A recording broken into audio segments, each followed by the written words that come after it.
of sludge characteristics from different on-site sanitation facilities. Also to establish a correlation between the usage, the load between the number of users and the sludge quantity and quality. And also to provide useful data for improving the design, the sizing of pre-handling devices, the transportation and processing systems for the sludge, and the design of future on-site sanitation systems. That's the pre-handling program that has been followed. It's within Durban, the Economic municipality. So we did a study on a number of different types of on-site sanitation facilities, household VIP latrines which are dry or wet, urine diversion toilets, unimproved latrines, community pollution blocks, which are also VFDs and school VFD toilets. These are the regions around the Economic municipality, and we tried to select samples from different numbers of facilities, trying to keep low and high use, respectively under or over 5 users per household. So, to start with the selection of the samples, we go through that it doesn't make sense just to go and collect random samples. So that's why we try to follow a sampling method that we developed, which it's not probably most of you know how a pit looks like. And the sludge is very heterogeneous, has different layers, also the different types of pits are having different designs. But however, we try to follow a similar way of sampling. So if you see there's the sludge, these are the different points where the sludge has been collected for the different types of on-site sanitation facilities. When we had the help of manual pit engineers, so they would take different layers of the sludge, and then we would select small samples which we would bring to the pollution research group laboratories, and we would analyze them for different properties. So this on the left is how we selected samples from dry VFDs. I'm going to pass quickly through the rest of the types of facilities. I'm not going to speak about the sampling. We have a workshop happening on Thursday. It's it's in room number 4. So please have a look at the program, and if you have more interest how we select samples, and we can give you a lot more details. So this is wet VAP. Just wanted to make sure that you understand what's the difference between wet and dry and how we classify it. We had questions before.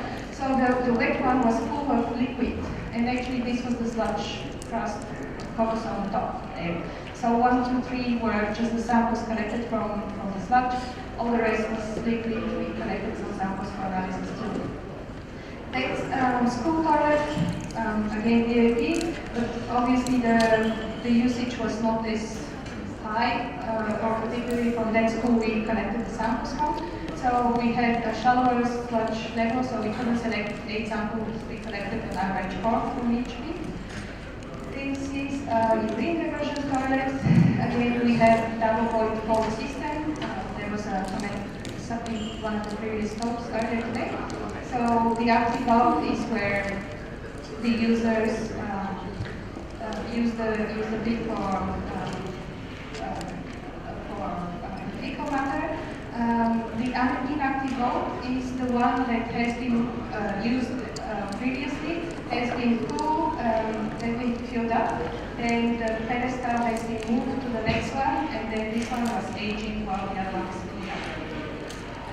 And we collected some samples from unimproved pit latrines. The results I'm presenting are from actually pits that haven't been used for a while.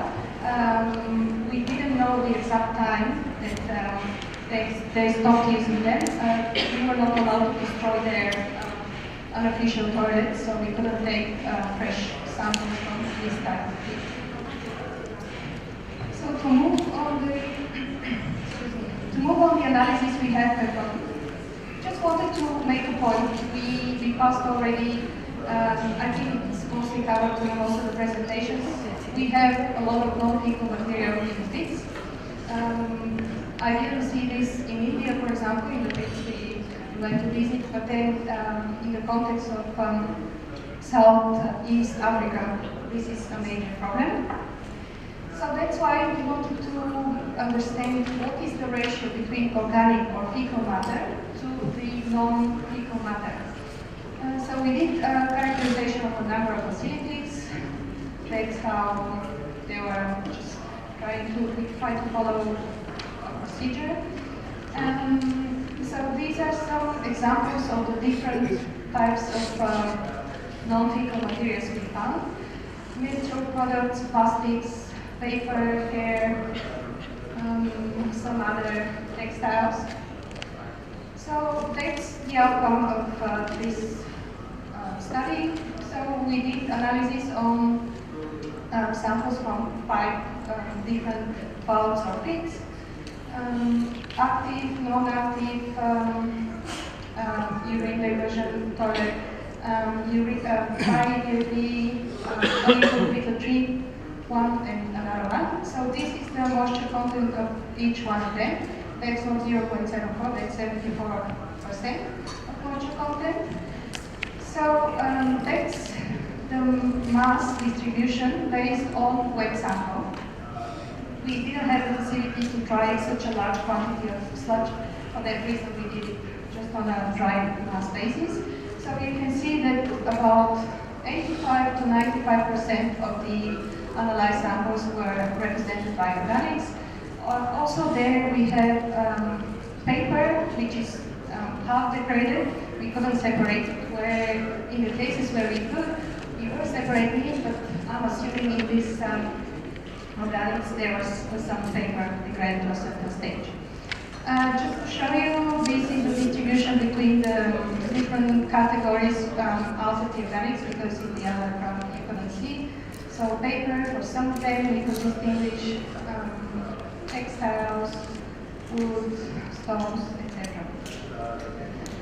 To move on the analysis, so as I mentioned, we have done quite a lot of analysis in our pollution research group laboratories.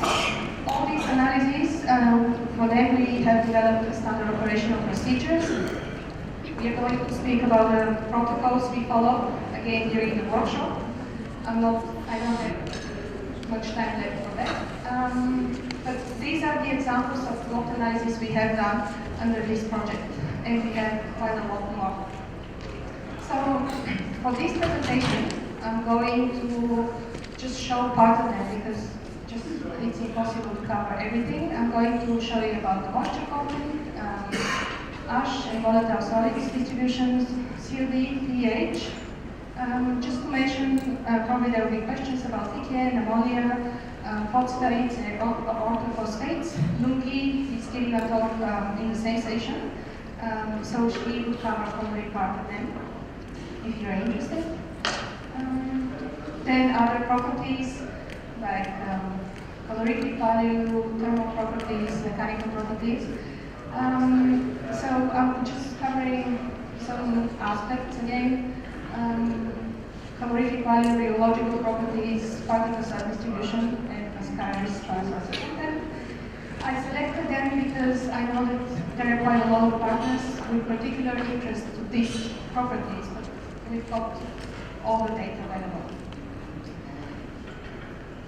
As I mentioned, we collected samples from different depth of the pit, but then I'm not presenting the distribution between the different pits because Louis is providing this information later.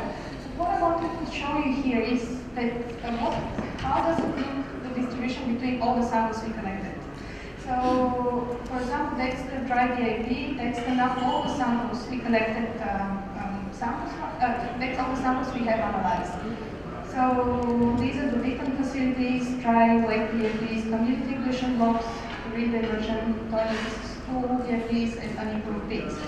that here is coming from the wet samples, the liquid samples coming from very wet pits. So these are the mean values for each one of them, just to show you where we're standing. Obviously, when we have aged samples, we have lower moisture content. Otherwise, for DAPs, the average moisture content is about 80%, 80-25%. The ash content, we have a wide variety again, and these are the mean values once again, showing certain distribution between the different types of facilities. And just to pay attention, we express all the properties of most of them in grams per gram dry sample, because most of the samples have different moisture content. So in order to make better correlation between them, we're expressing them ground dry sample. Total COD, again, we have different distribution depending on the age of the sample and depending on the layer the samples have been collected from. pH, calorific value, that's where the mean values lay. These are the rheological properties. We analyzed quite a few of them. Particle size distribution, that's the mean value per one and the same sample. That's using a Malvern particle size analyzer. That's data from, I'm finishing. That's data coming from a poster from Nicola Roda. If you're interested in the Helmets X, you can go and have a look and chat with her. It's quite interesting. And the conclusions obviously summarize the different distribution between the properties and the average values we have found. Thank you.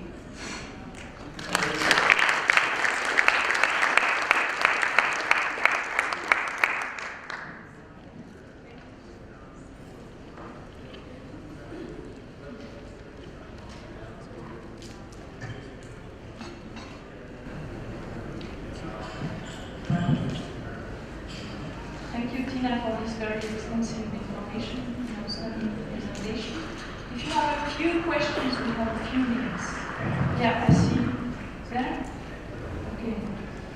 People from the Sandec team.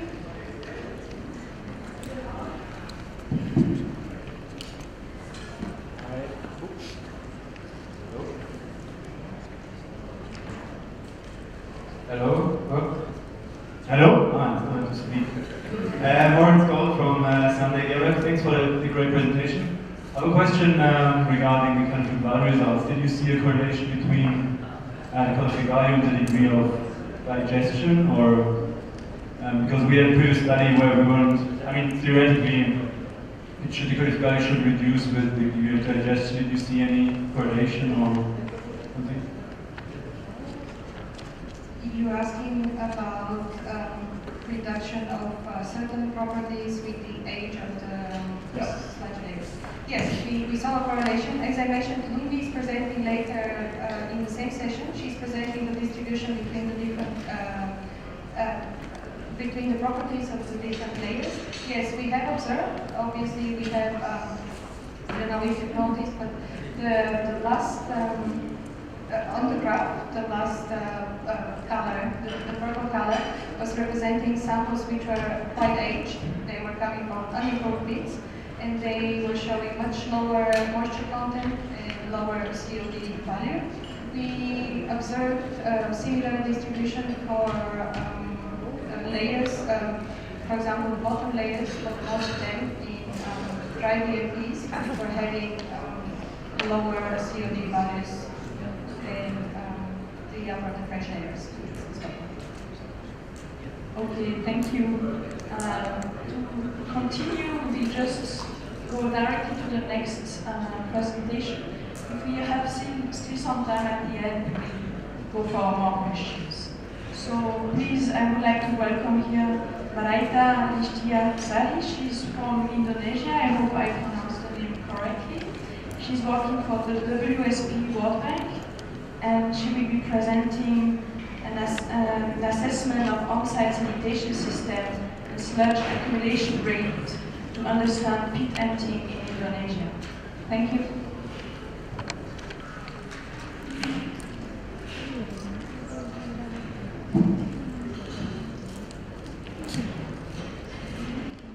Good afternoon, everyone, and welcome to my presentation. Allow me to present research that we had 2 years ago as part of the technical assistance that we provided from the national government in Indonesia to develop the business model for septic management. So I'm beginning my presentation with the fact that almost 70% of urban people in Indonesia are connected to on-site sanitation, with less served by the sewerage systems. And also, this emerging focus on the fecal sludge management are nowadays increased. And there are also several challenges in the on-site systems. Starting with the majority of the urban areas has a high population density to make difficult to have 10-meter distance of their on-site sanitation from the well, and it provides high potential pollution in ground and surface water. Meanwhile, groundwater is the main sources of drinking water in urban areas. And why this study on on-site sanitations and sludge? As I mentioned earlier, the needs of the study arose from the observed low empty rates and the poor quality of on-site sanitation system during field visits undertaken from the urban septic technical assistance. Meanwhile, there is no available empirical data relevant on the site and climate condition in Indonesia. And national data is not covered the data on the availability, only covered on the availability of the on-site systems, not on the quality. So we initiate this study to identify the current condition on the on-site sanitations and to improve the understanding on the factors that influence the accumulation, identify typical rates of accumulations and frequency of emptying in Indonesia. This study was taken to the 6 cities in Indonesia, includes 190 households to understand the demography, toilets and water use, and prevent emptying. And to 107 on-site systems on physical assessment to determine types, quality of constructions, and also to measure the contents. We also investigate some of the treatment plants, which are mostly poor conditions due to low sludge inflow, and many of them are oversized. So what's the result? What's down there? So from the survey, we found that what we believe that this is a septic tank, it's not a septic tank. We call it as mostly considered as a pit latrine. Why? Because we found that most of the systems have an unsealed base that rely on the leaching of the liquid to the ground, which is concerned to the many less than 10 meters to wells. We also found that 22% has an outlet to drain or to river, and 15% is to a soak pit. And other interesting finding is that many systems have difficulty to empty, with most systems have no access lead or manhole, and 22% located under the house, which is related with the poor understanding and our understanding of the community on the safe on-site sanitations. That they think that the great systems is the big one with that never been empty. And also apart from the house estate, there was no standard location on where should be the toilets and also the on-site sanitation should be located.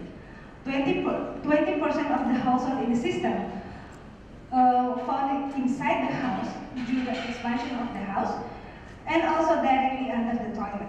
Makes it difficult to access. So about this sludge accumulation as a result.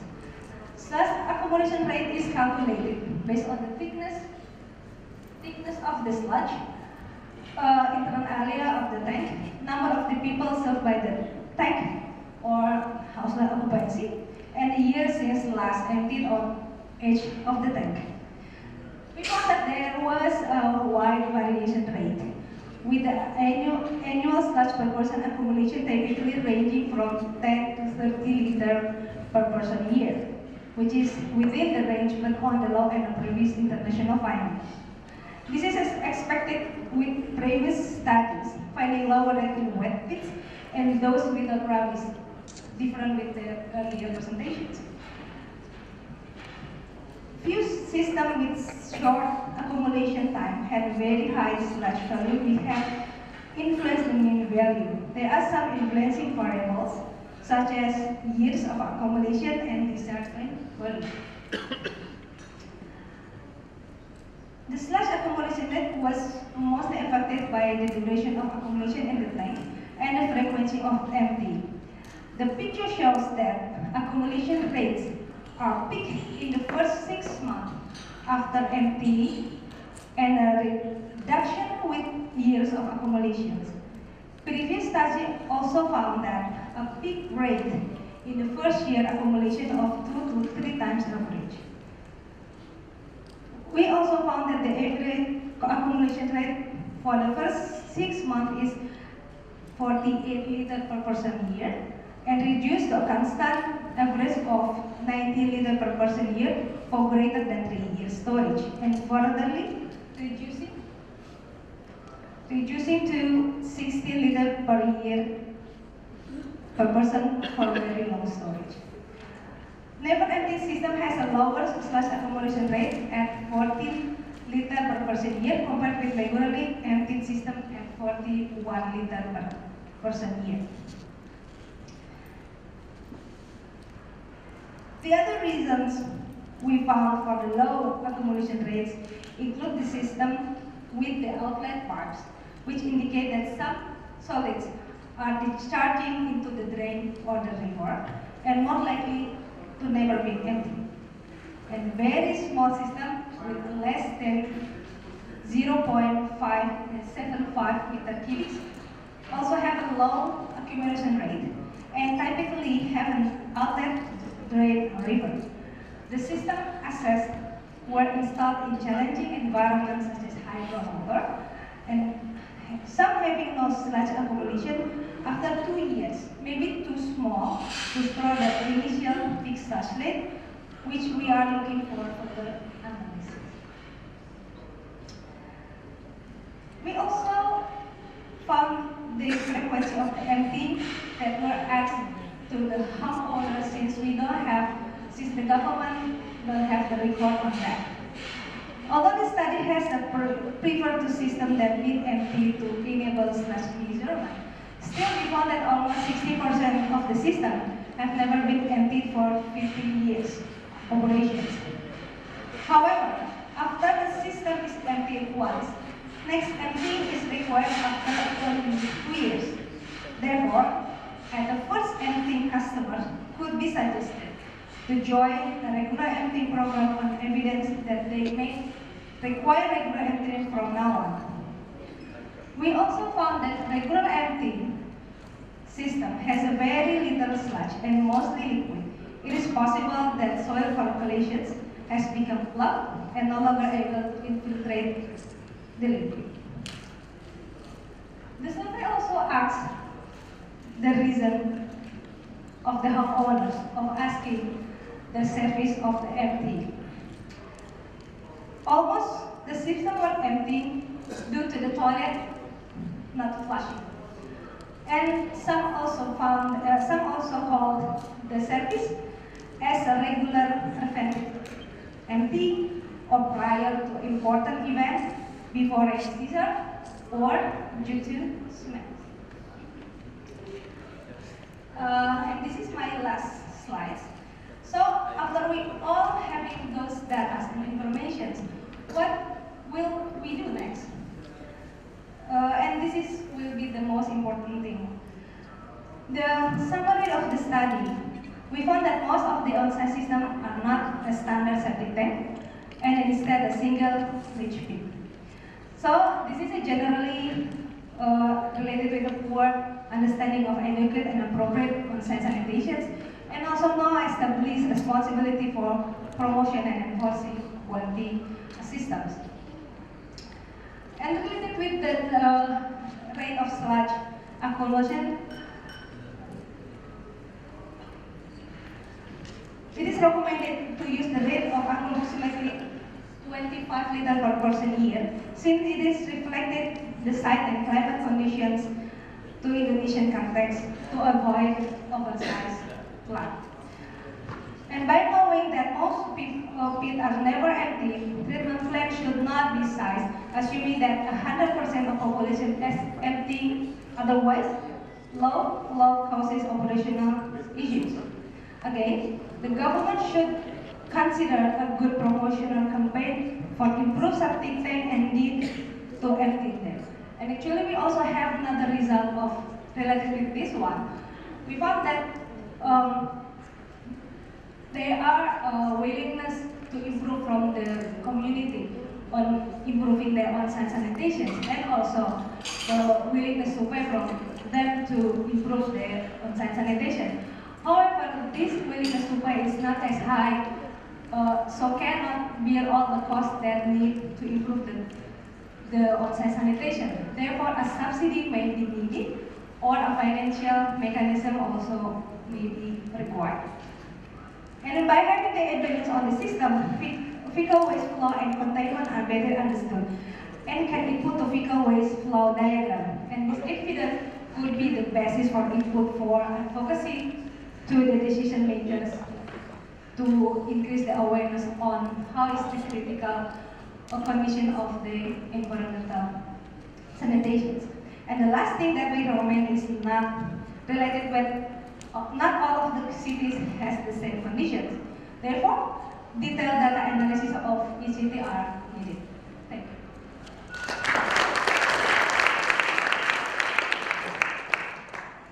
Thank you for this great presentation, also with good practical aspects of how to use this data.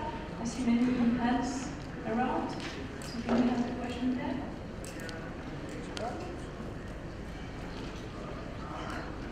Hi, thanks. Hello? Thank you, that was a very interesting presentation and very useful. This is Linda Strade from Sunday. I just had a quick question on one of your first or second slides. You said there's 150 sludge treatment plants. And I was wondering if you could explain for us exactly what a sludge treatment plant is. Is that fecal sludge treatment, wastewater treatment sludge? Yes. There at the very bottom, over 150 sludge treatment plants. So you're asking about what is the sludge treatment plant is? Okay, so this treatment plant is only to treat the sewage water. So this is separate from the sewerage treatment plant, from the wastewater treatment plant that we have for our sewerage network. So this is only for the sewage treatment plant, which is based on the Ministry of Public Works analysis that only 10% which is now operated very well, due to several reasons, institutional one and also the technical one. Okay, so the over 150 treatment plants only for septic tank sludge. Is that dry beds or settling tanks, or what type of treatment are they? Mostly are drying beds. Hopefully, answer. Okay, I'm sorry, we tried to keep the time. And by the way, I figured out I was delighted to present myself. I'm Megan Besson working for EAVAC Sunday. And it's now my great pleasure to announce Lars Schubitz, also working for EAVAC Sunday. And he will present information about quantification of fecal sludge by drug counting studies with the private MTS association in Kampala, Uganda. Lars.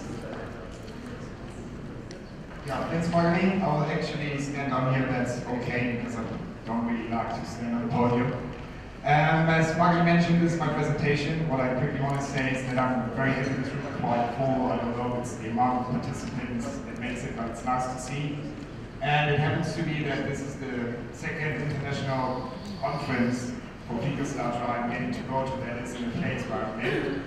So if we're gonna have a number 4 somewhere, it might not be in my little hometown in northern Germany, where the participants definitely outnumber the inhabitants. It was probably not in Zurich, we might have a problem in Swiss franc.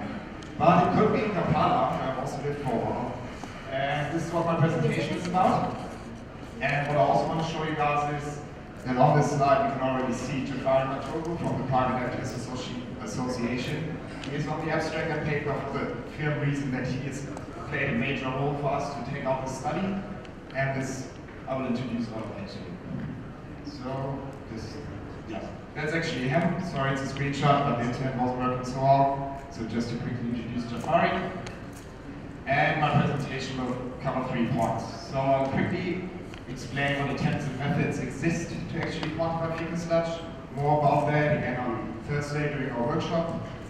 And where we even have some case studies and we'll try it out and we'll do some group work on that. Then what is the benefit of a truck counting study? Why should we actually do it? In which context does it make sense? And what to do before and how to implement a truck counting study with the existing example of compound. So how to quantify fecal sludge? And there are different attempts, and we are trying to define those and always having discussions. But at the moment we're having 3, and one is FS production. What we are saying is it estimates the future demand for fecal sludge emptying, and transport and treatment. Quite an important one. We need it for planning. We're having a lot of discussions on how to do that. This can be based on existing secondary data, baseline studies, sanitation master plans, etc. There's often something existing which lets us estimate the future demand for fecal sludge, and it's often done. It's often per capita production of excreta, sludge accumulation rates in septic tanks versus pit latrines. It's quite different, and it also includes population growth rates. So the second one would be fecal sludge volumes, or what we call fecal sludge volumes, which in this sense is the current demand. So it's the current of the future for fecal sludge emptying, transport and treatment. This is a very resource intensive one. This actually means you are going to do baseline studies. You're going to the city and you're going to do all this work that other people have done for fecal sludge production. And what this includes is like figuring out what are the specific desludging intervals of the people that are living in the city. Often they desludge different times. We can find like ranges from 2 to 10 years. All of that influences the current demand. What's the use of the system? What type of water enters the system? Is it a dry pit, etc.? People showering in the pit? Not in the pit, but in the construction. Then the construction of the system itself. How is it constructed? How big it is? Does it have any buffers inside the septic tank? Sometimes it doesn't, but it's not a septic tank then, really, but that is important. The age of the system, the number of users per system, defined to be very important, obviously. And also physical properties, like what's the soil permeability and all of this stuff. So now number 3, and this is what I'm going to talk about, is fecal sludge collection. And this specifically estimates the current amount of fecal sludge that is collected. We're not talking about demand or anything, but this is what is collected. And this definitely, so the study requires less resource intensive collection, but it's again primary data. What it needs is an existing local discharge location, where we have this very special case of Kampala, where it's very unique that we have a discharge location where apparently all fecal sludge is delivered to. It needs a cooperation with service providers, which I just introduced to you. That's also a bit of work. You need to like get to know these people, you need to make them agree on you. You know, often it's like a bit informal, not formalized businesses, etc. So it might be a bit difficult to actually do that. And then you can perform the truck counting study. So just a quick summary, those are those 3 attempts. I'm going to talk about them a bit more on Thursday, just to keep in mind this is what I'm talking about. So why a truck counting study? So a truck counting study can be performed.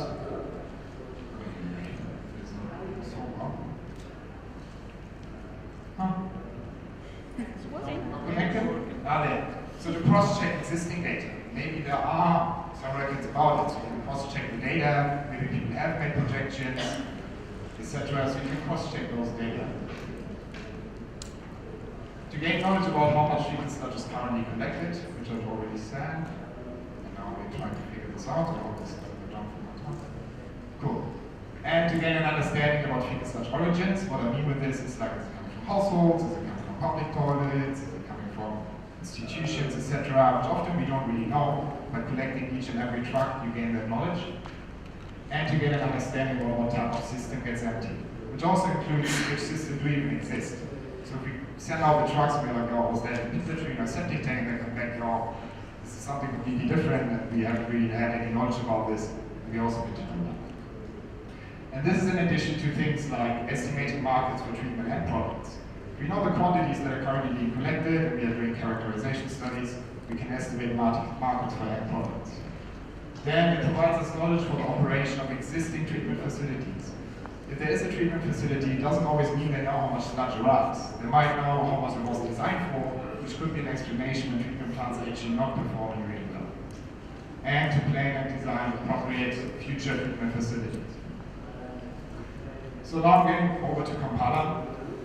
And the first thing to do, and this has again to do with like what I talked about, fecal sludge volumes, fecal sludge production, is to do a comprehensive literature research on quantities in their specific city.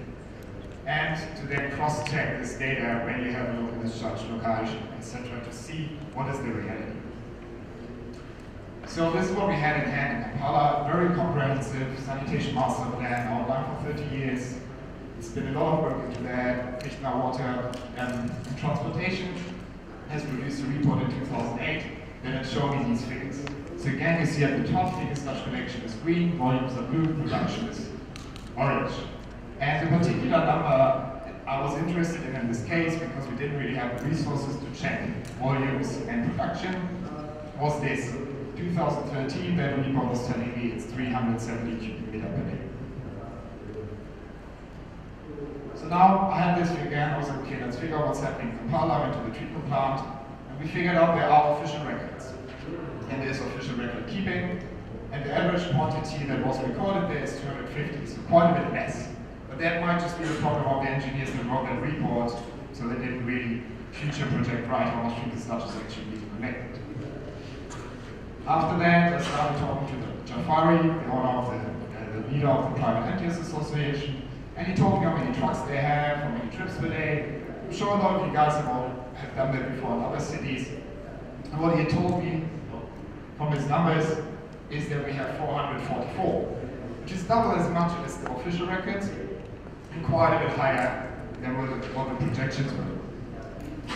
So we could have been satisfied with that and be like, yeah, it's between like 350, 400, but we weren't really, so we decided to implement the truck counting study.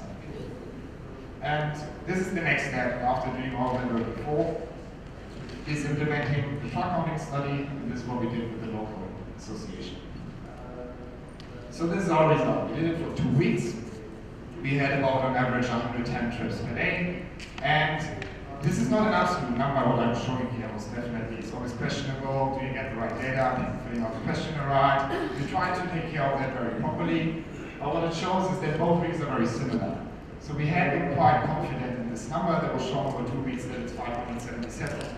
Instead of 400 that we calculated, instead of 360 we projected, and so on. But what this has shown us is for the future treatment plant that was planned in Kampala, this was already 50% more than it was designed for. So we could inform the local the local utilities that we have some figures that might show the moment that the treatment plant opens, it might be under design. What it also shown us for Kampala, this was one of the first surprises, or an interesting result, is that actually only 2 out of 111 trips per day were unlined pits. While in Kampala there is actually the majority of people using unlined pits. So there's several reasons for that. We're looking into trying to figure out. Most definitely one of them, that mechanical emptiers, they're afraid that it might collapse, it might not be reachable, the service might not be affordable. But it was still quite an impressive result. And where this too actually comes from, it's from the great work water people is doing in Kampala, where they're collecting manually. Okay, cool. And another interesting result, this was actually really interesting, is the fact that only half of the sludge that is collected comes from households. All of that other sludge comes from service and institutions, schools, public toilets, companies, etc. And that was actually very very interesting to us because we absolutely didn't expect that. So what are the lessons learned from our study? The first one is a trial study is definitely an effective tool to estimate how much fecal sludge is currently being collected. The data is to be treated with care. You need to also treat the data with care in terms of how to communicate it. You don't want to offend anyone. You don't ever want to say, yo, your numbers are wrong or whatever. It's a good estimation. You communicate it in the right way, you can have a good impact. Trial study can only be performed if we have strong collaborations. I hope it came out in my presentation. This is definitely one point where we can do it. In Kampala, only 50% of the sludge comes from households. I just presented the results. And unlike pits in Kampala are not getting emptied by mechanical emptying and transport companies, but rather the menu. So what we figured is that there's definitely further research needed, specifically on the last 2 points, to identify the unserved areas in Kampala, and by that figure out the demand for fecal sludge emptying in the future. Because those are the people that are demanding the emptying that are not getting emptied right now. Good. So I quickly just want to say thank you. The funding was through SEC, and obviously there have been a lot of partners listed on the slide. You can find these slides online, by the way. I've shared them through my LinkedIn account. And especially these guys, they made it possible. And if you have any questions, I'm happy to answer. Research assistants.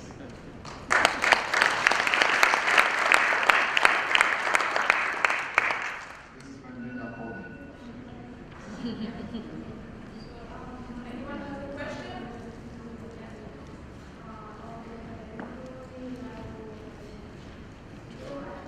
For the presentation, my name is Amadou from Senegal, and I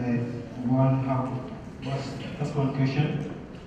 In your conclusion, you say for the counting, tax is a good tool to quantify fecal sludge, but also we cannot see the comparison what you do with, for example, FS production method and FS volume. Maybe if you compare this, maybe you can see where is the gap we can have to use FS production method or the FS volume method. But in our study, you cannot see this comparison to have this fine conclusion. So I think I got your question right. It was that I didn't present on the production and volume methodologies, but rather the connection, and it's related to the first lesson learned.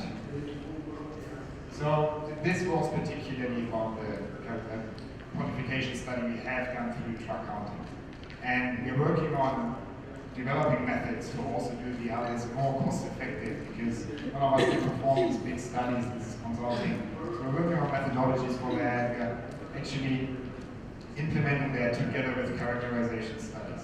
So this is not only quantification characterization, but this was particularly presenting the fecal sludge collected in Kampala. This is why I focus on it.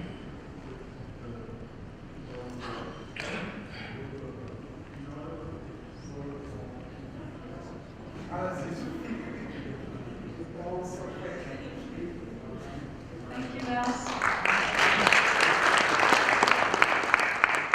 I think I have a proposition because everyone wants to ask more questions. And this session is the last session. So if you are willing to stay after, welcome. You can stay some for 5 or 10 minutes if you are very interested. I am. So just stay here if you have more questions. So now I would like to introduce Vipin Dango. He's from Denfo and in Kathmandu, Nepal. And he will present fecal sludge characterization and modeling of food treatment with municipal wastewater. Hello.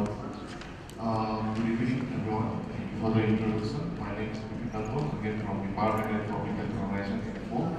And this is the part of my Master's of Science thesis done in 2013 from UNESCO IIT. I'm very glad to make this presentation in front of one of my mentors, Dr. Tineke. This research fund is the part of initiative by Bill and Melinda Gates Foundation. And also this research has been published in the chapter 9. popular book. So you can find more details in this book as well. So this is the general context that fecal sludge management is often lacking during the scientific planning. That's why tons, thousands and tons of fecal sludge is dumped untreated and uncontrolled into the environment. The major challenges include emptying, transportation, storage and treatment, safe disposal and reuse. But particularly safe storage treatment is the most challenging part. Sometimes there is practice of discharging fecal sludge in the municipal wastewater treatment plant, particularly waste sludge treatment plant. But the data is very limited and we don't know what's happening to that treatment plant after we discharge the untreated fecal sludge into the system. So basically we have three main research questions. The first one is it possible to portray fecal sludge in an activated sludge treatment plant? And if yes, how much fecal sludge can be added before it fails? And what are the effects on aeration capacity, effluent concentration, etc.? So the main objective is to evaluate and propose key consideration of fecal sludge co-treatment with activated sludge treatment plant. So methodology, we did mathematical modeling of the effect of discharge of fecal sludge under steady state and dynamic condition using a biowind simulator. And after that, we also did some fractionation of organic contents and total nitrogen, total COD and total nitrogen in terms of their biodegradability. And biodegradability of fecal sludge highly depends upon how long it has been stored in the containment. That's why we put like fresh fecal sludge versus digested fecal sludge. Fresh is more from both public toilets and bucket latrines, and digested is more from septic tanks and pit tanks. So this is the methodology, fractionation, and digested and fresh fecal sludge, different volume of fecal sludge combined with wastewater. We have a model of conventional activated sludge plant, and then we combined, we did modeling of combined discharge of wastewater with fecal sludge in the activated sludge system using biowind simulator and two conditions, two simulations, steady state simulation and dynamic for digested and fresh fecal sludge. And at the end, we did the data analysis, measure finding and recommendation were made.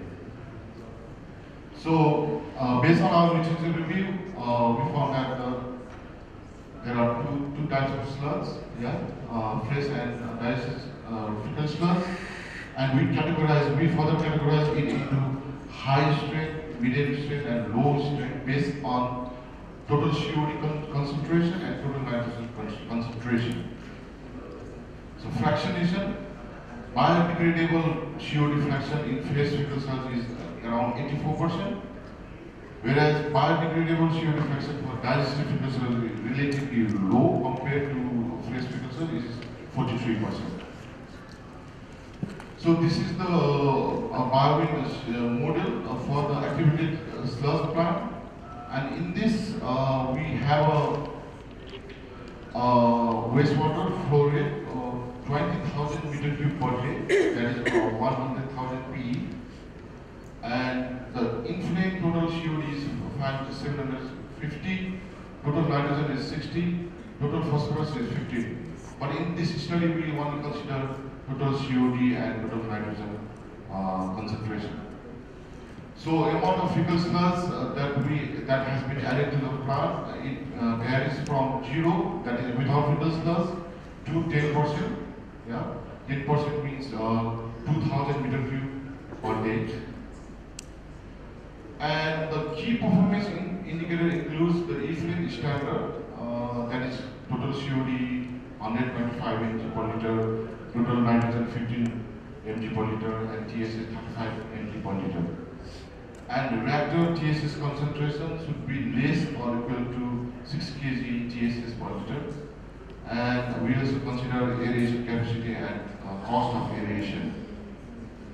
So some of the finding, we can see the influent effluent quality of total COD increases proportionally with volume of fecal sludge discharged into the system. Particularly in the high strength fecal sludge, you can see there is a gradual increase. Yeah. But in case of low strength, it is stable. And same thing is happening in the total nitrogen case. Gradually, it increases proportionally to the volume of fecal sludge discharged into the system. And our limit is 15. So even adding less than 1% of fecal sludge, it crosses the limit of 15 mg per liter. So for the effluent TSS, also you can see higher strength of fresh fecal sludge. It is increasing proportionally with the volume of fecal sludge we dump into the system. And the limit is 35 mg per liter. And even after discharge of less than 2% of fecal sludge, it shows a negative impact to the system. This is total suspended solid in aerosol tank. The limit should be less than 6 kg TSS per meter cube. And after the discharge of less than 1% of fecal sludge, particularly high strength fecal sludge, it shows the TSS is more than 6 kg per TSS per meter cube. So this is the conclusion of the steady state simulation. So according to this study, so if we want to dump, for example, low strength digested sludge, then we can have 150 trucks per day if the truck volume is 5 meter cube. And if it is fresh fecal sludge with high strength, only 5 trucks per day can be dumped into the system. And in this graph, we can obviously see that as the volume of fecal sludge is increased, the aeration requirement also increase significantly. For example, in this case, high strength fresh fecal sludge, it is up to like 300% requirement. So it obviously aeration is related to cost, because in activated sludge plant, aeration is the main component in the biological reactor. So if we calculate the cost, and if we are using high aeration efficiency, then there is an increase of cost by 25% if the fecal sludge is high strength and fresh fecal sludge. In case of high strength digested fecal sludge, the increase in cost per year is 13%. And we also did dynamic simulation, and we took the average discharge of fecal sludge 127.1, which is 0.668%. And this modeling shows that high strength digested fecal sludge, every time, this is the limit for the COD, 125 mg per liter. And this is the limit for the total nitrogen. In all cases, it is over the limit. And in case of low strength digested fecal sludge, COD is fine because it is under the limit. And both COD and total nitrogen concentration is under the limit. So low strength digested fecal sludge is fine with this simulation. And in case of low strength fecal sludge, the COD level is below the limit, so it is fine. However, the total nitrogen concentration is above the limit, so total nitrogen cannot be removed. So we did several attempts to improve the effluent quality, because we did modeling by discharging of fecal sludge during the night, because during the night the volume of wastewater is low. And we also combined discharge of fecal sludge and inflamed wastewater by constructing, by following equalization tank and discharge in lower volume of fecal sludge in the plant, but there is no significant improvement or changes into the system. So conclusion is, if the fresh fecal sludge is there and it is high strength fresh fecal sludge, only one truck per day can be loaded into the system. So general conclusion, there is a high increase in influent COD, total nitrogen TSS, but low state fecal sludge has lower impact. There is obvious increase in aeration requirement and increase in total suspended solid in aeration tank. No significant improvement has been improved. If we discharge fecal sludge in the night or by adding flow equalization tank, so we can conclude that dumping the fecal sludge into the activities sludge treatment plant is not a feasible approach. Thank you very much. I'd like to acknowledge UNESCO IC, Gates Foundation, Info, and many more. Thank you very much. Thank you, Vicky. Any questions from the audience?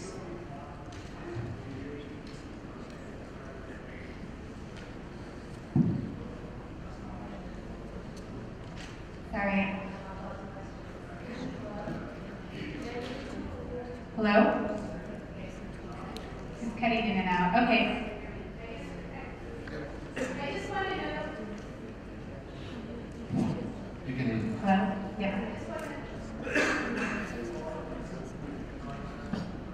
Sorry about that. I just want to know, because it's a section on fecal sludge properties, a little bit more about how you determine the fecal sludge properties for the different type of sludge and what type of impact that has for other applications in addition to co-treatment with wastewater. Thank you for the question, Nina. For the fecal sludge property, we did one literature review. So based on the literature review, we categorize the fecal sludge in high and medium and low strength fecal sludge and digested and fresh fecal sludge. So as I told before, the digested fecal sludge is more from the septic tank and pit latrines, whereas fresh fecal sludge is from public latrines, which have been emptied like one in few weeks or few days ago, and bucket latrine. And one interesting that the COD, total COD concentration for fresh fecal sludge goes up to 250,000 mg per liter, which is too much high.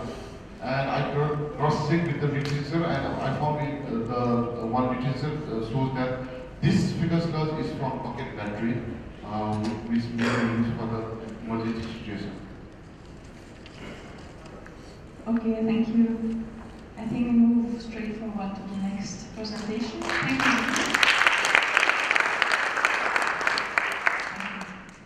So now it's my pleasure to introduce Lungi Zuma. She's also working at the KwaZulu-Natal University in Durban, South Africa, and she will present a combination of two projects in eThekwini, characteristics of fecal sludge from VIP latrines and urine diversion toilets.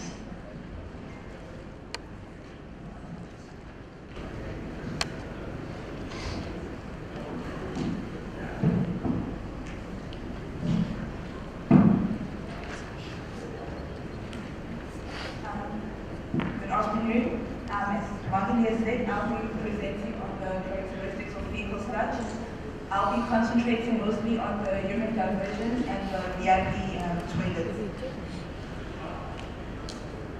So according to the survey conducted by the Water and Sanitation Department in the eThekwini municipality, there's 21% of the population who are using on-site sanitation facilities.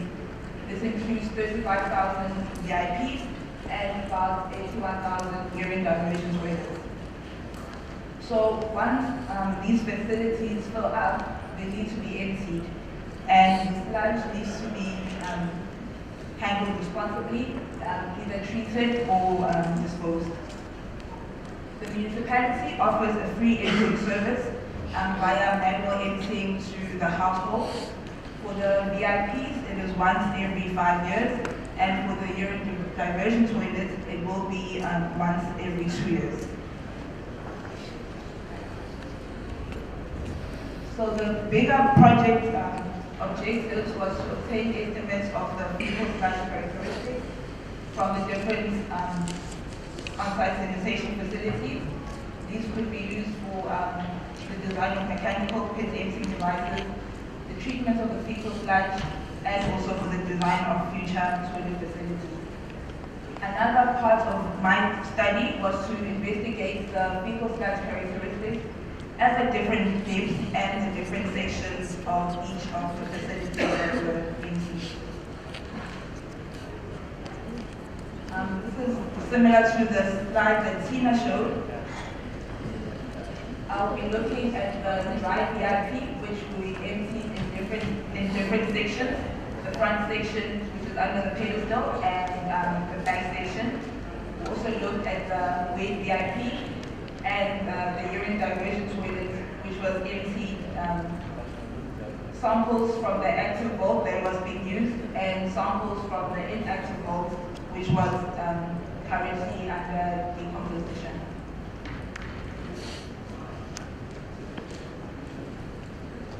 So the fecal sludge characteristics that I will present to you with the moisture content, volatile solids, the ammonia, pKn, pH, and some of the thermal properties like thermal conductivity and the heat capacity.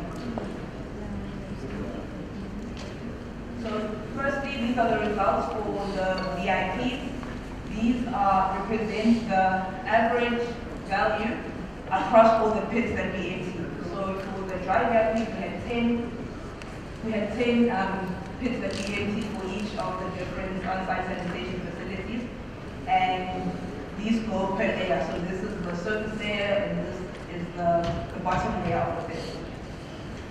So for the moisture content, there was in the dry VIPs, there's a decrease in moisture in the fecal sludge from the surface to the bottom of the pit.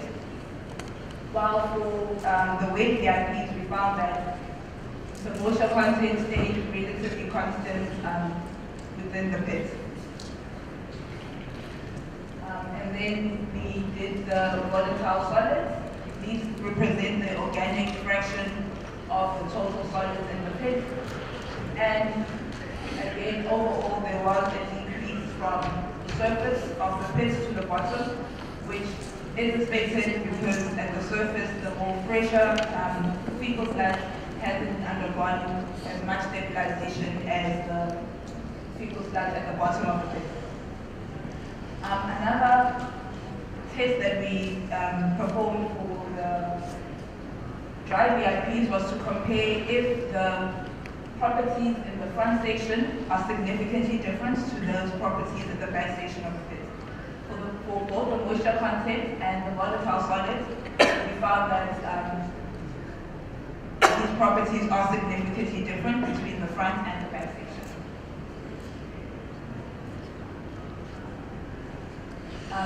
Moving on to the ammonia content. For the wet VIPs, we found to have the least ammonia content as compared to the dry VIPs, but again, there was also a decrease in the property between the surface and the bottom of the pit. For the dry VIPs, we found that there was no significant difference between the front section and the back section. Similarly, for the TKN, the back section of the dry VIPs was found to have similar TKN content with that of the wet VIPs. We also found that there was no significant difference between the front and the back section of the dry VIPs. Then moving on to the thermal properties, first we have on the left the thermal conductivity.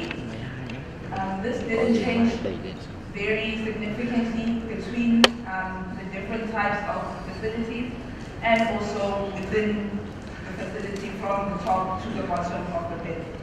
In fact, the average range was between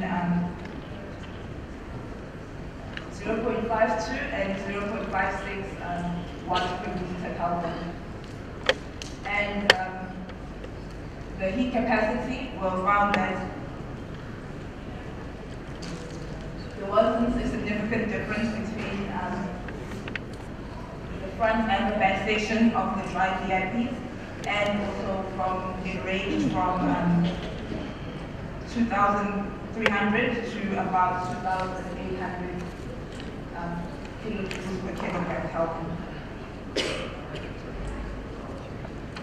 So moving on to the results for the urine diversion toilets, these are presented in the different layers. These are the different molds that we sampled and the layers. First, with the moisture content, I compared the moisture content found in the molds with that of feces, which is dotted line at 0.74 grams per gram weight mass. So as you can see, for the urine diversion toilets, there were only a few, these three, that had a moisture content. They had all the sludge in the mold and a moisture content less than that of feces. Again, I looked also at the ammonia content of the same urine diversion toilet because the ammonia is introduced into the fecal sludge via the urine components of the excreta. So for the same urine diversion 5, 6, and 7, we found that this fecal sludge had no ammonia in it. When I looked at the pH of the fecal sludge in the urine diversion toilet, again, the pH of those three had a lower pH, which is consistent with the pH of feces. So from all of these conclusions, you could see that out of the 10 urine diversion toilets that we sampled, only the 3 were acting accordingly where the urine and the feces were diverted at source. So what happened then is that we compared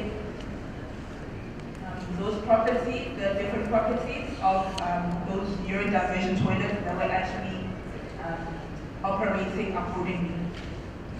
But from what we saw between the surface and the bottom is that for some of the valves, like in UD6, all the properties decrease from the surface to the bottom of the valve, while for UD7, all the properties increase from the surface to the bottom of the valve.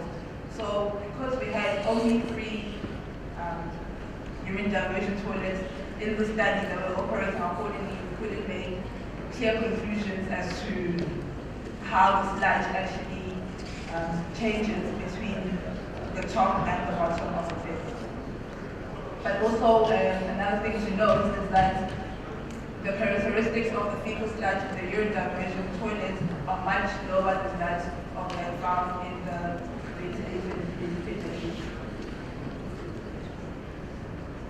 So, in conclusion, with regards to the sampling of the dry VIP, for most of the properties, it was found that there was no significant difference between the front and the back section of the pit. So, so that is, so that is not required and it was not deemed necessary for most of the properties. And it was found that the fecal sludge characteristics between the dry and the wet VIP were pretty similar. For the urine diversion toilet, you can use the moisture content, the ammonia, and the pH to determine if the toilet is being used accordingly, and this can be used to support visual observation on the site. And based on the different characteristics between the urine diversion sludge and the VIP sludge, different treatment methods need to be implemented for these types of facilities. Thank you.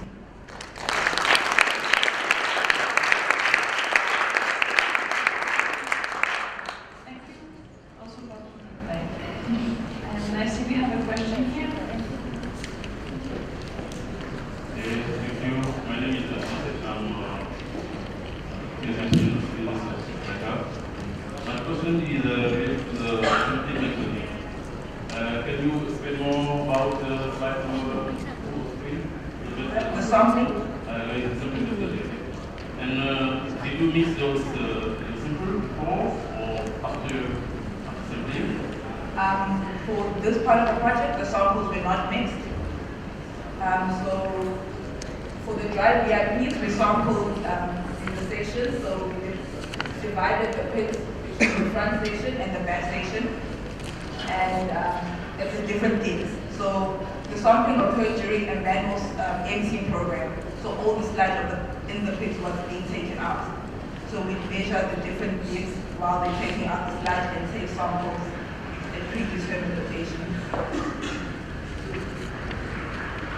But more will be explained at the workshop. Excuse me? Quantity. Oh, we use manual swamp, so we're using like small like shovels and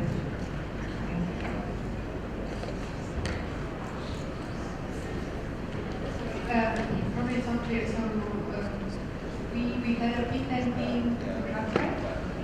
They do manual pin denting, so they were helping the project. So while they're pin denting, we would specify which depth we would like to let some.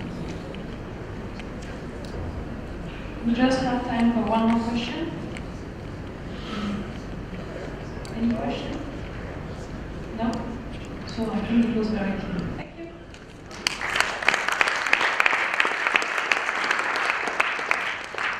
So now it's my pleasure to introduce Leon Kwan. She will be presenting replacing Viet Nguyen.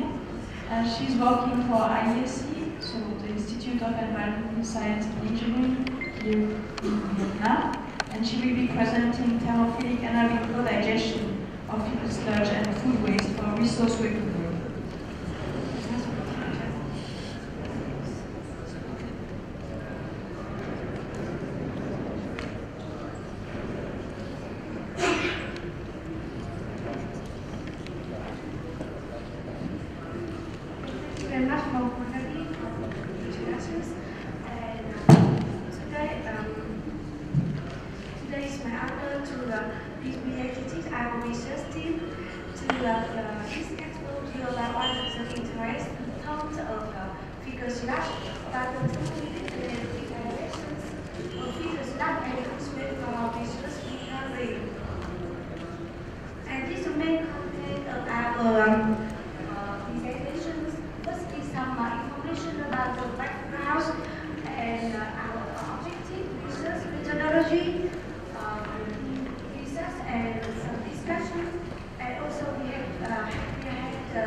Conclusion and recommendation. Firstly, we talk about a lot about the fecal sludge today, and the main idea of the characteristic of the fecal sludge, as we see that it's rich of organic and nutrient content, and also high water content and pathogens. One of the main process occur in the septic tank is fermentation in aerobic condition, anaerobic digestion of the fecal sludge. It has a number of the objectives of the septic tanks process because of low operation cost, less biomass production, and if we apply for the high temperature, it can have the efficiencies pathogen direct. However, so anaerobic digestion of separatory fecal sludge deal with numerous difficulties, namely because of the low ratio of carbon to nitrogen, leading to the low methane gas from the septic tank sludge or anaerobic digestion of fecal sludge. Also, the high concentrations of ammonia and ammonium in the septic tank sludge can have the toxicities for the methanogens, and also last but not least is the process require long adaptation time. So we have to find the solutions to the process, and what we have firstly think about to find the core substrate of the for the anaerobic digestion of the fecal sludge, and one of the ideal candidates for the core substrate is the food waste. Food waste mainly we harvest from the restaurant and the market. Consists of rice, meat, vegetable, noodles, soy, and other things. And this table shows the main characteristic of the food waste compared to the figures last in our laboratory result. As we can see that the main idea is the food waste have the high concentrations of carbonate content or organic content compared to the figures last, while lower total nutrients. And 90% of the DS content of the food waste is volatile. So this waste. So we try to combinations of the two substrates in the anaerobic digestion. So the main objective of our research is firstly to evaluate the digestibility of the figures lab and food waste under the fluid conditions. Secondly, to optimize the process, and finally, we try to estimate the potential energy recovered from the process in a specific case, which we apply the calculations in the one district in Vietnam. So our research methodologies, the figures show the stream of the scheme of the pilot scale. The food waste has been blended and ground which the figure slash and pumped into the anaerobic digestion.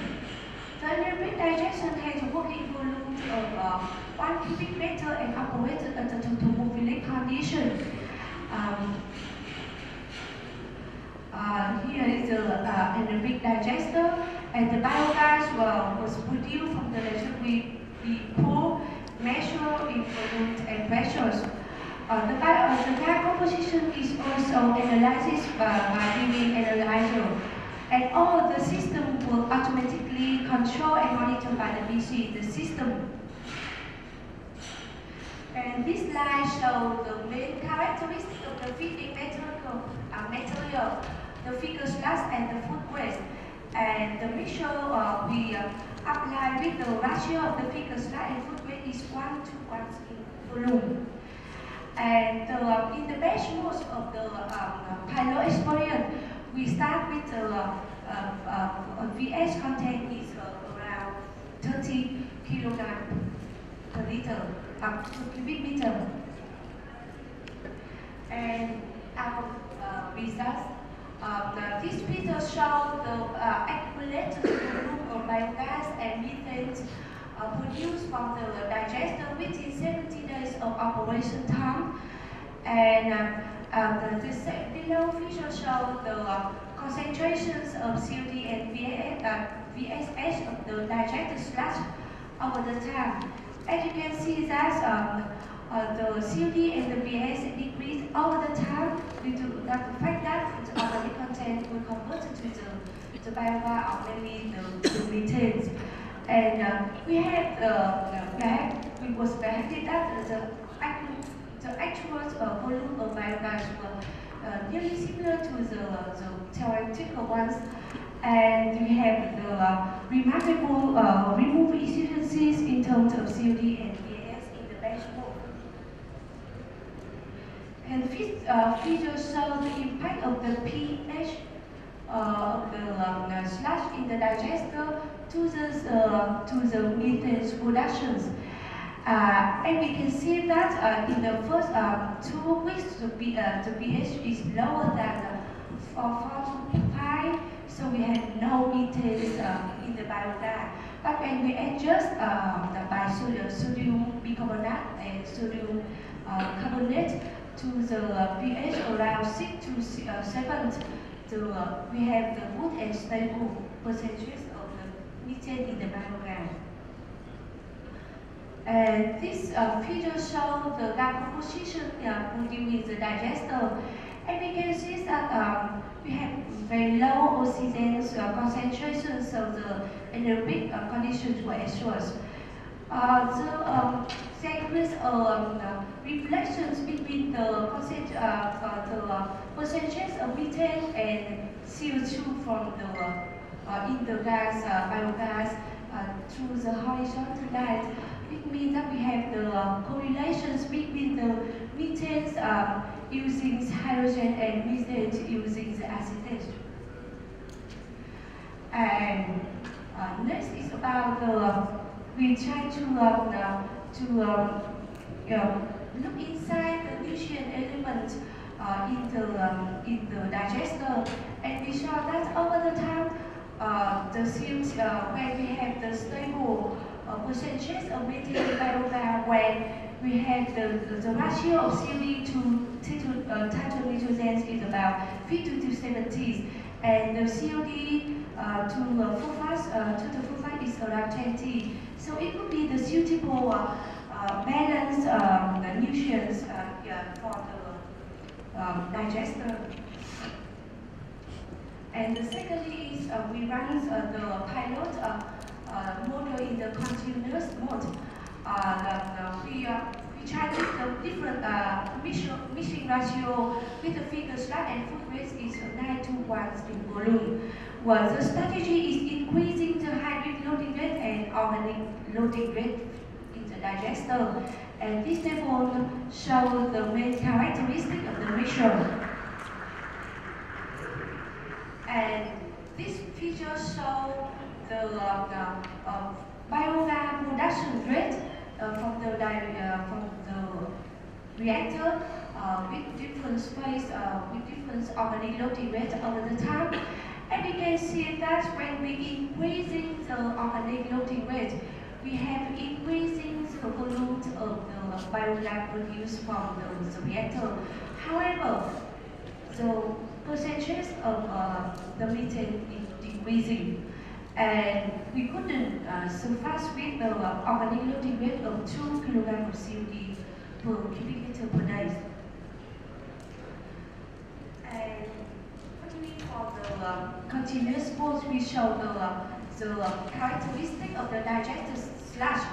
And we can see from the table the heavy edge of the digester slash after the hydric methane type of bio will conform with the WHO guidelines and also the heavy metal for the Vietnamese standard. So this digester slash is quite good for the soil enrichment. Finally, we try to apply our research results for in the case study. We calculate in the Lambian district in Hanoi, and this figure just shows the current sanitation system in Lambian district. And we can see that most of the septic tank slash we don't stimulate the spontaneously illegal discharge to the dumping site or to the dish. A small or very small part go to the composting. So this feature just show our idea about the integrated waste streams in the complex of septic tank slash, also the wastewater and the organic part in the solid waste go to the complex, and all the sludge and sewage can go to the thermophilic anaerobic digester or produce biogas. Okay, we just need to come to a conclusion. Yes. I'm sorry.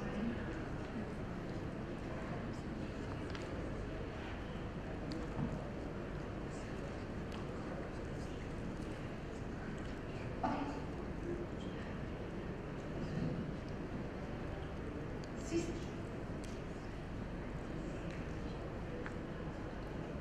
Okay, just here. And this is the final result of our conclusion.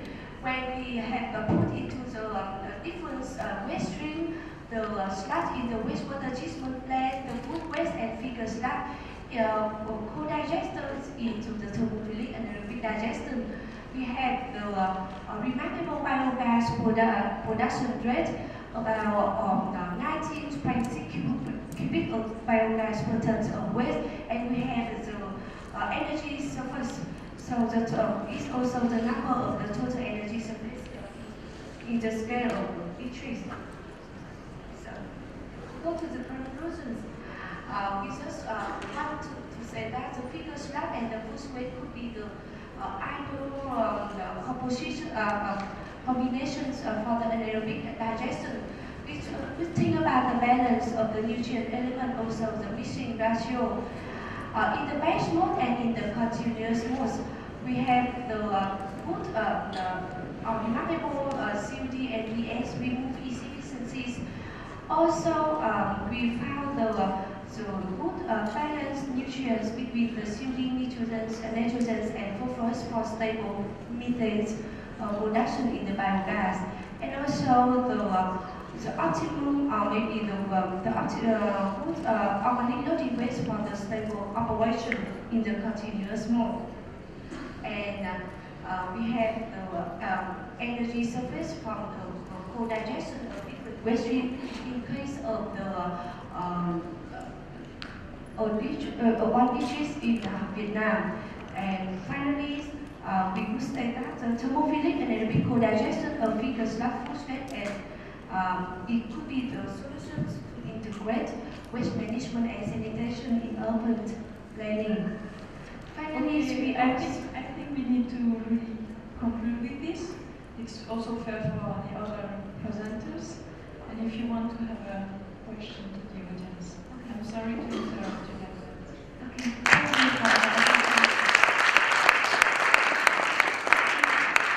Thank you for the presentation. Is there any question in the audience? Yeah.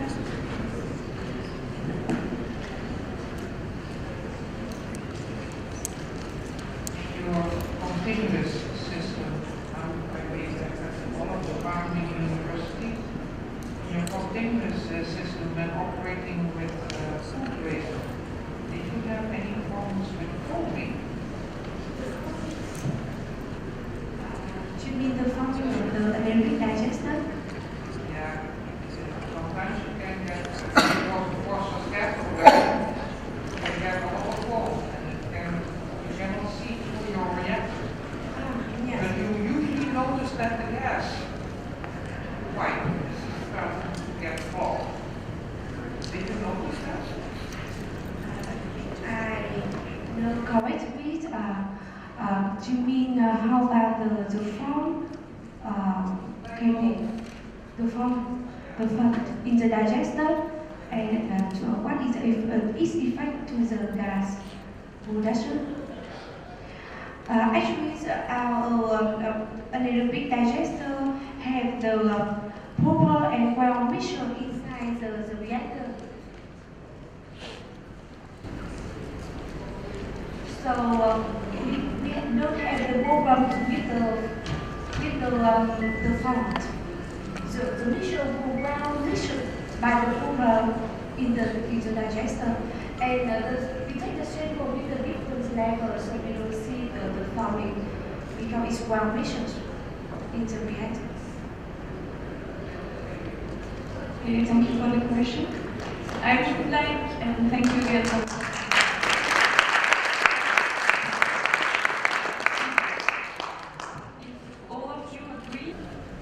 Hi, I'm Jess MacArthur from IT Bangladesh. My question is for you, actually. Thinking about 50%, we found that wasn't actually possible. I wonder if you could talk about why you think that is, and possibilities around pricing, perhaps, that might influence that. Yeah, thanks for the question.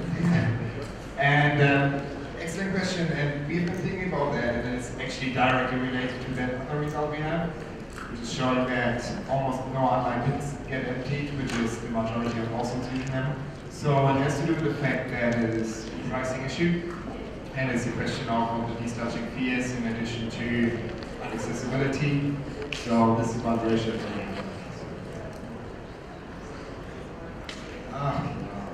Yeah, one very important point about Kampala. Thanks for reminding me of that. So one very special point about Kampala is actually the fact that the data population is almost double the size of the IT population. So we're having roughly 4 million people in the Kampala district in those 5 divisions of Kampala during the day, while during the night it's 2 million, which absolutely is like adds up to the speaker slash being very high as this difference point. Thank you. Any other questions? Yeah, there are some questions there. And while the micro is going to the questions, if you could think about any specific outputs of this very interesting session. I have some ideas, but I would be interested to listen to yours. And then we can go to this. Yeah, go on with your question. I have a question for Lars. It's regarding the track counting method. I have a question regarding the track counting method. Just a quick question. When you're counting all the track numbers, I think the assumption is that the tracks are full. Is there any reason to suspect that that may not be the case always? Have full tracks or something like that? So thanks for your question. And it's excellent. This is why I said you always need to take these numbers with care. Out of all these questionnaires, we have asked the truck driver as well if the truck is full. We know that's not always reliable, but at the same time, most of the trucks in Kampala have a gauge at the end. So you can see how full the truck is. And it's in almost 100% of the cases, obviously not always, but that we could see it's above the gauge, which indicates the truck was full. Someone else? Yeah. Someone at the back, yeah. Hello, I am Elajmo Sonko from Senegal. I have a question for Mrs. Nguyen. I learned in slide number 12 that she is testing the influence of nutrients on biogas production. And I saw that he measured the COD, TP, and COD TN ratios. I just want to know if he made several doses of these nutrients or if she followed just the evolution of these parameters during the digestion.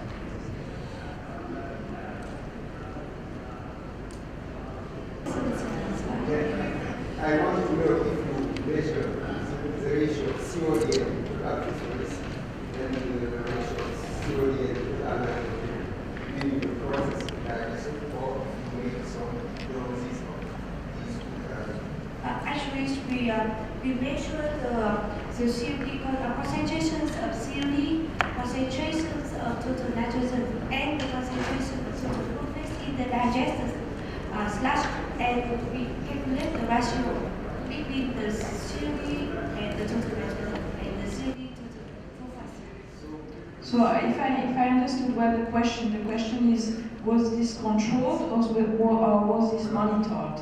And I think, as I understood, it was monitored. It was so we can say that the influence of nutrients in biogas production is one.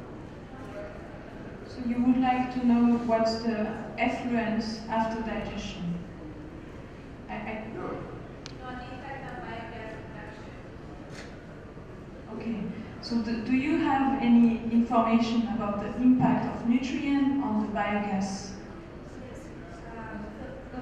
The feature which we saw is that when we had the stable high percentage of the methane, so we see that which is the ratio of the COD to nitrogen and is the COD to the phosphorus during the stable period. So we don't monitor it, we just see how the data is. Okay. I think we have more questions from the back.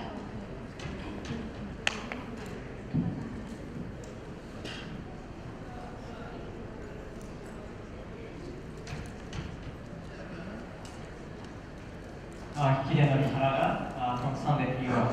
I have a question for Raida Isti Asak from Indonesia. I hope I pronounce correctly. Thank you for your very, very wonderful presentation about the accumulation of sludge. Actually, I had similar survey in Hanoi. Then the accumulation median value is very similar to your research. But as you mentioned, that is very lower value compared to the previous studies. What is your interpretation of this reason? Why it is so lower than previous studies?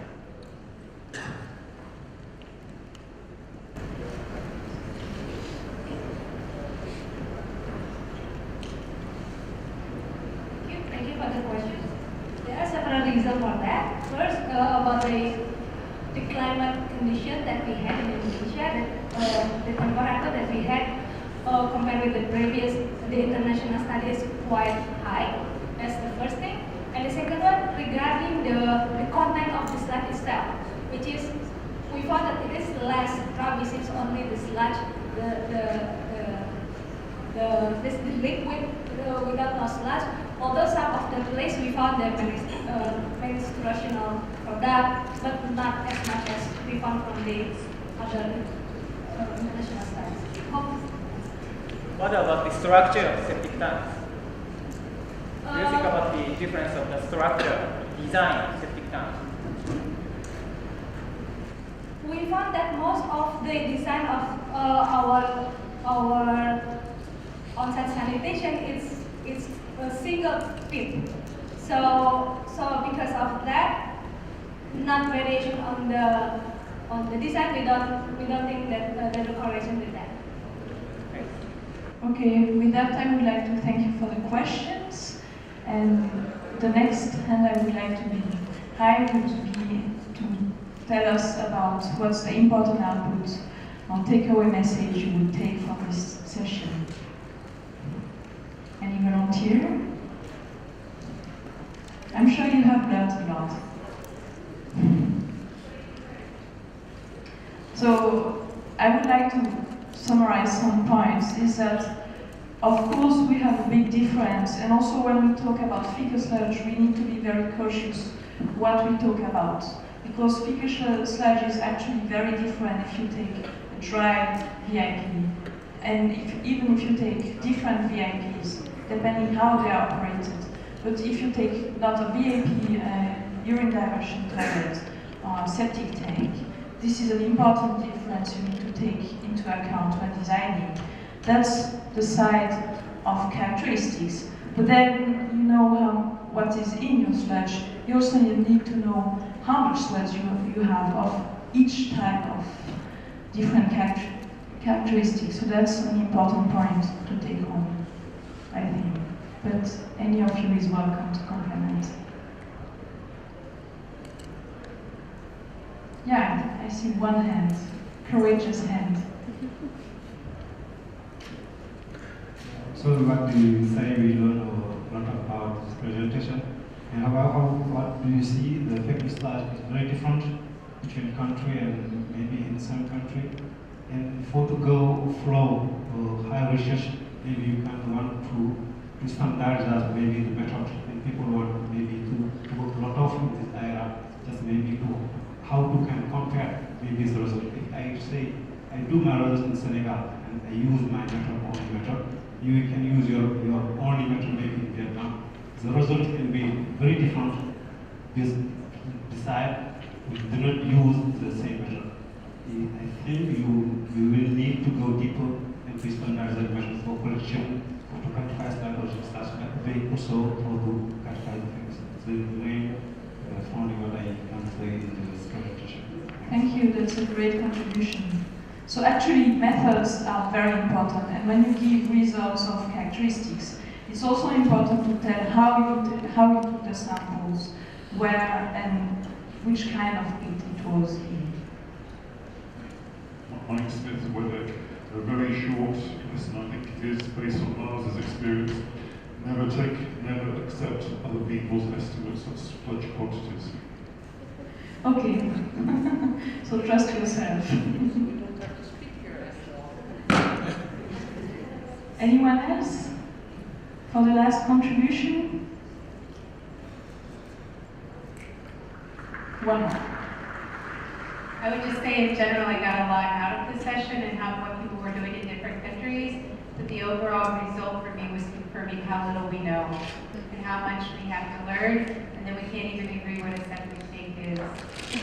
Yeah, okay, thank you. And with that I would like to thank you all for being here, staying a longer time and your interest, and thank you again to the presenters who really did very good and interesting presentations. Thank you.